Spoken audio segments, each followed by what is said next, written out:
আসসালামু আলাইকুম ভিয়াস, কেমন আছেন সবাই? আশা করি অবশ্যই ভালো আছেন। তো আমি বেশি কথা বাড়াবো না, চলুন আজকে টপিকে নিয়ে যাই।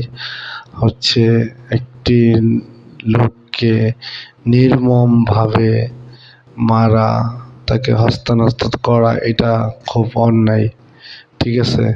তো এই লোকটাকে যেভাবে মারছে, আপনারা যদি দেখেন তাহলে আপনারা বলতে পারবেন যে কি একটা অবস্থা। তাহলে চলুন ভিডিওটা শুরু করা যাক। কি হয়েছে? মাথার মারে মুখের ভিতরে এই যে মুখের উপরে উঠবে, ভাই দেখেন কিরকম মুখের উপরে উঠছে। দিছে একটা তার এখানে টান দিয়ে টান তোরা নিয়ে আসছে, ওর শরীরে কোনো কাপড় ছিল না। দিছে একটা তার এখানে টান দিয়ে টান তোরা নিয়ে আসছে, ওর শরীরে কোনো কাপড় ছিল না। মাথার মধ্যে ওনার সাইড ছিল না, কোপাইতে কোপাইতে এত সুন্দর একটা মানুষ আর একটু অস্তিত্ব রাখি না।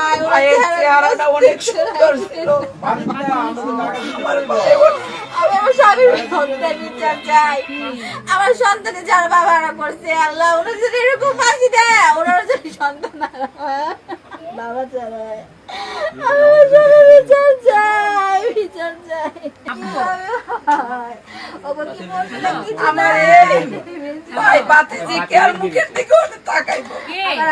সব ব্যবসা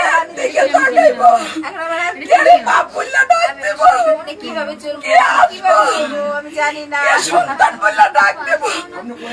আমার ভাই বাতি বাপ পাইতো না, আমি কি করে আমার এই ভাইয়ের বউকে দিকে তাকাইবো, আমার এই ভাইয়ের বউকে আর মুখের দিকে তাকাইবো।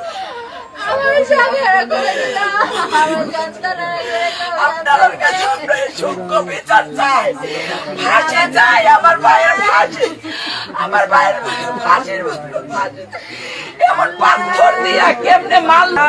মানুষের মানুষ এভাবে মারে? ওদের মন বলে কিছু নাই, ওদের মন বলে কিছু নাই, মানুষ না। আমার সন্তান এতিম করে দিল, আমি এখন আমার সন্তানকে খুঁজে দাঁড়াবো, কি করবো আমি জানি না।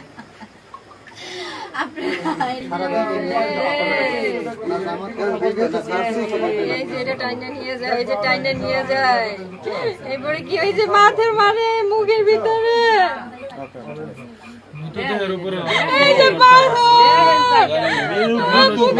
উঠবে, ভাই দেখেন কিরকম মুখের উপরে উঠছে। আমার পাখি, আমরা ফাঁসি চাই, যে কষ্ট করে আমার বাবারে মারছে প্রত্যেকটা ফাঁসি চাই, আমরা প্রত্যেকটা ফাঁসি চাই। এই যে দেখেন কিভাবে মারছে, আমার পাখিরে কিভাবে মারছে। আপনাদের বিনীত অনুরোধ, আমার বাবা যেন সূক্ষ্ম বিচার। আমার বাবা অনেক ভালো ছিল, ওনারা যদি কেউ বিয়ে দিতে না পারতো, গরিব অসহায়কে দান করতো, হসপিটালে নিজে গিয়ে যারা অপারেশন করতে না পারে তাদের অপারেশন। তো ভিউয়ার্স, তো দেখলেন কিভাবে তাকে মারা হলো। মারার কাহিনীটা শোনেন, তাকে পাথর চাপাতে মারা হয়েছে, ঠিক আছে? আমরা এই হত্যাকারীর বিচার চাই। আর এরকম যেন দেশের ভিতরে হত্যা কেউ চাঁদাবাজি না করতে পারে, চাঁদাবাজি করে যেন কেউ কখনো আপনার যেন চাঁদাবাজি করে কাউকে কষ্ট না দিতে পারে। এই জন্য আমরা আইনের আওতা চাই। আইনের আওতার মাধ্যমে প্রত্যেকটা আসামিকে ধরে শাস্তি দেওয়া হোক, সাজা দেওয়া হোক, এমন সাজা দেওয়া হোক যেন যে এই আসামিটাকে ধরছে, যেমন আজকে ধরছে 10 দিনের ভিতরে তাদেরকে ফাঁসি দিয়ে দিলে সব থেকে বেশি ভালো হয়। তাহলে ওই চাঁদাবাজদেরকে দেখে অন্য চাঁদাবাজরা তারা কখনোই কোনো সময় তারা এই অকারেন্স করবে না। ভালো থাকবেন, আল্লাহ হাফেজ।